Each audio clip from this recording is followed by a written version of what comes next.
Azizlar, talablarga binoan bugun tog' yonbag'rida Yulduzxa bilan samarqandcha osh qilamiz. Hamma masalliqlarni tayyorlab, yog'ni yaxshi qizdirib, paxta yog'ida dumbayoq aralashtirmasdan iloji bo'lsa, go'shtni yaxshilab qovurib olishimiz kerak.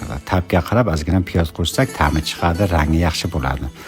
Undan keyin sekin sabzilarni sariq piyoz, sariq qizil sabzi aralashtirib uni qo'ysak, yana ham rangi chiroyli bo'ladi.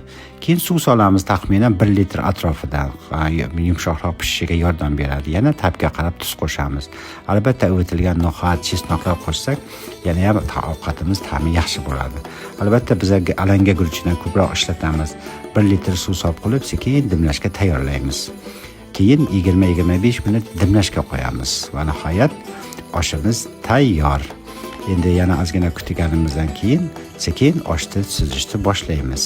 Xudo xolasa ustiga ziralar bilan qo'yib yana ozgina dimlashga qo'ysak, mana endi samarqandcha qilib suzamiz. Guruch sabzisini alohida qilib, nihoyatda ta'mi shirin, bu dietetik ovqat. Oshga marhamat.